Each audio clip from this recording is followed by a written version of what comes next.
Hi, it's Meredith. I'm here with our message for the weekend.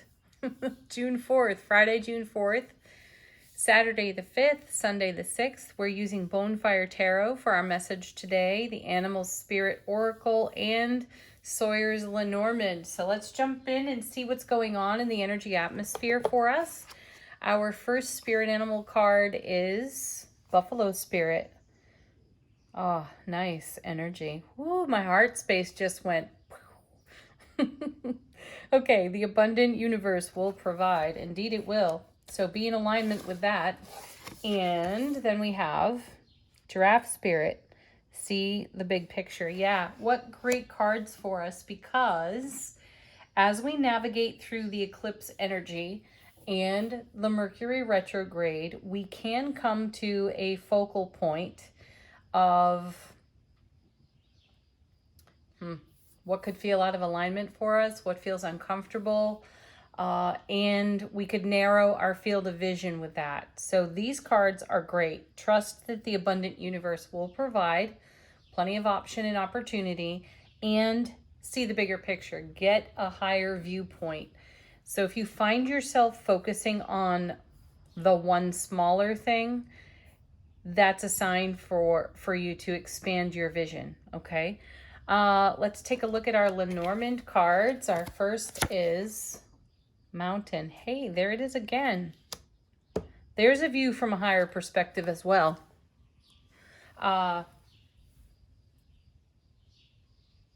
Excellent.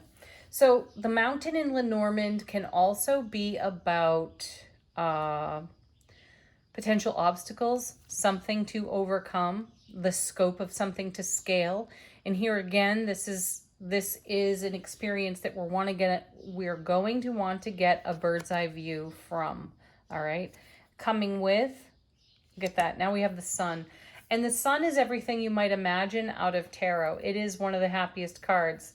I don't care what oracle deck you find it in, Lenormand deck, tarot deck, the sun is happiness. It's love, bliss, and joy. It's warmth. It's illumination. It's brilliant clarity. So we have it here in the foundation of the readings. And I also feel we've got the moon and the sun, the moon on the mountain there. That's beautiful. And then we have the sun illuminating the mountain. So in the brilliant clarity of the day, we will see how to overcome anything, scale or navigate any experiences before us, and we can lean into the warmth and the happiness of the sun. All right, let's get into Bonefire. I had such a zen shuffle off this deck. Oh, it was gorgeous. Our first card, Seven of Cups. Yeah, there it is. That's the thing right there that Buffalo Spirit, Giraffe, Mountain, Sun are talking about.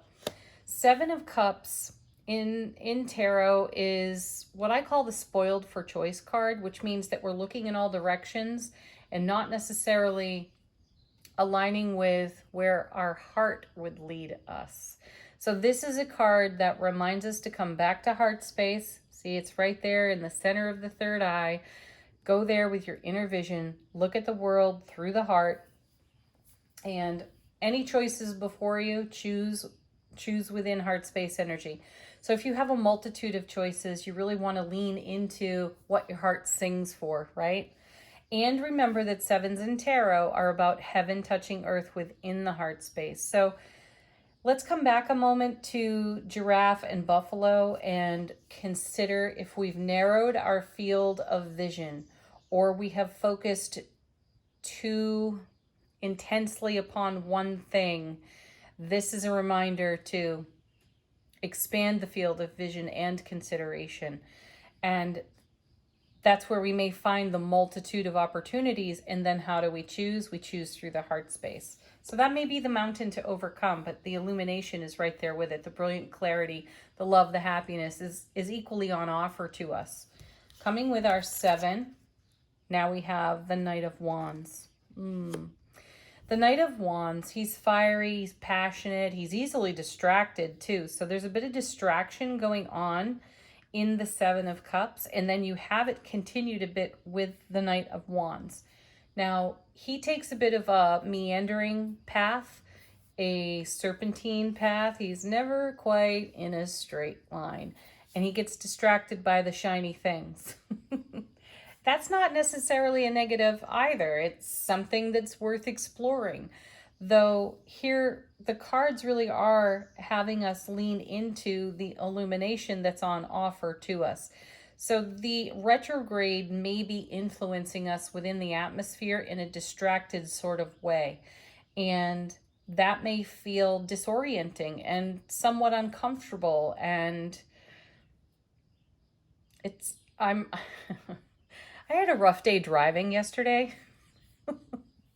It was hard to stay in my lane, and that's what I'm feeling here. We're going to feel distracted, and we're going to go beyond some of our, how do I want to put this? We're going to stretch beyond the sphere of influence, and that in itself may be disorienting. Not a negative, but disorienting. And the value of that is to have the disorientation that provides the kind of contrast that gives us the perspective to come back to heart space.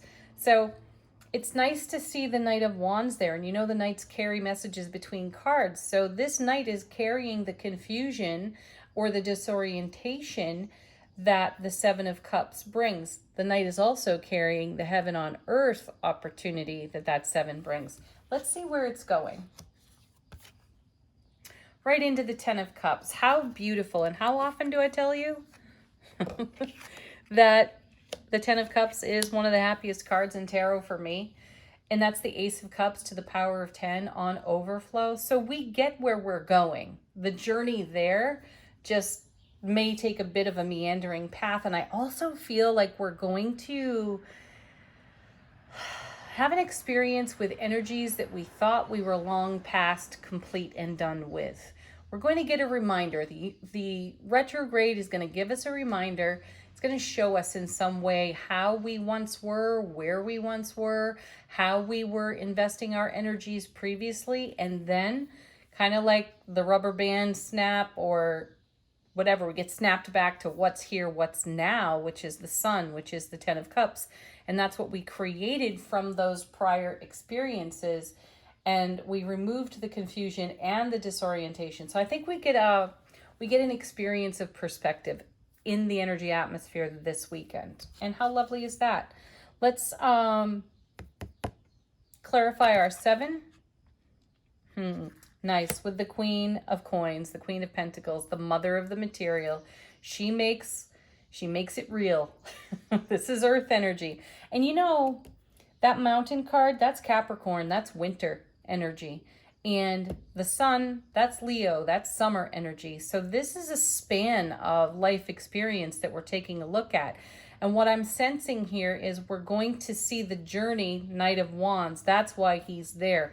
Our serpentine path as we scaled the mountain of our quest and our adventure to be where we are right now, which is 10 of Cups. So our 7 turns into a bit of confirmation for how we continue to choose from our heart, because we've made the Sun, the 10 of Cups, our reality. So the Queen of Coins is here reminding us we can have our cake and eat it too, because we baked the cake. We make this happen. The Queen of Coins always holds a vision for what's here, what's now, 10, and what's in the oncoming, more of that, which is the Sun illuminating the path over the mountain. Ooh, I like that. Ooh, I like that a lot. Okay, next. Yeah. And then we have the 7 of Coins clarifying our Knight of Wands. Beautiful card, because this is the harvest on the vine. It's another 7. It's more heaven touching earth within self. And we're able through this 7 to see the perspective of the 7 of Cups. Continuing to choose through the heart space, not compromising our frequency, not settling for less than, no more crumbs at this table, right? Appreciating the harvest on the vine because we planted those seeds and we trusted that process and we allowed the universe to take its own course. Brilliant clarity. That's the Sun shining on the oncoming harvest. And this Queen has her eye on that while she simultaneously celebrates the 10 of Cups. And then to clarify the 10 of Cups, 3 of Wands, gorgeous. I like that because this is a building card. This is building toward the 4 of Wands, which is the happiest card in tarot. We've seen that over and over in recent readings. And this is the promise of more. And this is the investment. This harvest is what is creating this 3 of Wands. And that's the investment that we are putting on everything under the happiness of the sun that is brilliantly clear to us. That's our emphatic yes. That's what these cards are showing us, our emphatic yes.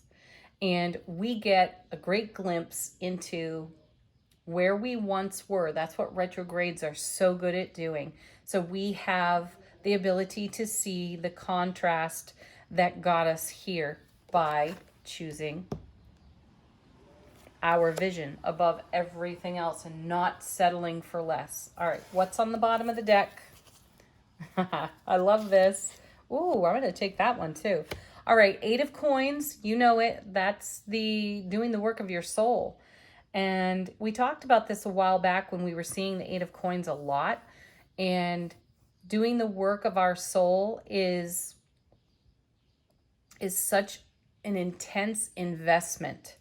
And these cards are showing us how that journey keeps going. Because this, on the bottom of the deck, this is what comes out of the unseen. And this is us doing the work.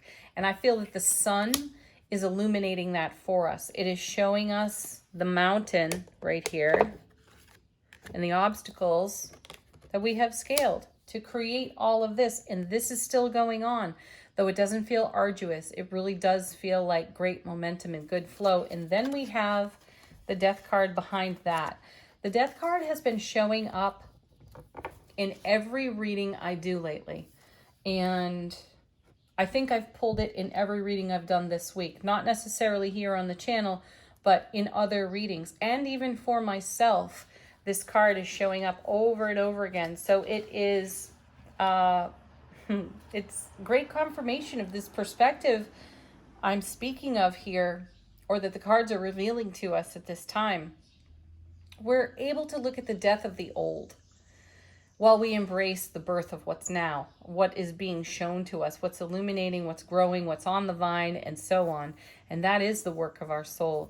And the fact that the 8 of Coins comes out of the unseen means that this is not a difficulty for us. It really is not an uphill mountain climb at all.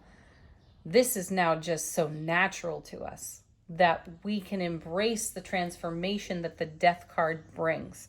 That's powerful because you know this is a simultaneous ending and beginning, and we get to have experiences through this weekend in the energy atmosphere that reveal to us just that contrast. We will be standing there, maybe even in the company of friends or family, and having a wow moment of, oh my gosh, this is where it all began, or this is the environment I was once in. And what a beautiful reminder, because the foundation I occupy now looks nothing like that. And I'm so excited about it. All right, what's next? Angel answers for us. If you have a question, this is the time for these cards, a confirmation or a fresh message. Whoa. Well, let's see. Take action. Done and done. We're doing it. Peaceful resolution. Yeah, that's at the heart of it. And for some of us, when we feel the discomfort of the 7 of Cups, it's wise to recall the peaceful resolution card. Take action on peaceful resolution. See yourself on the other side of whatever is unfolding in front of you. Then remain positive and perfect timing. Beautiful. That's divine timing, divine order. Trust it. Remain positive. That is encouragement on our 7 of Cups. That discomfort there. Remember that any discomfort is temporary, and quite likely it's emotion that is just passing through, rolling through. Our affirmation from the Super Attractor deck. Oh, I think this one's a repeat, but that's okay. When I am in a state of appreciation, I am in vibrational alignment with my true love nature. Yeah, go right to appreciation. Appreciate the discomfort that the Seven of Cups might bring, and know that it is simultaneously, Death card, bringing a whole new beginning. Yeah, and recall, it's bringing heaven on earth, right? And recall that it's the Ace of Cups 7 times over. Then we have the Ace of Cups 10 times over on the 10. It's beautiful. It's really beautiful. Remain positive for that. Have a wonderful weekend, everybody. Peace, love, joy, happiness, and blessings. Namaste.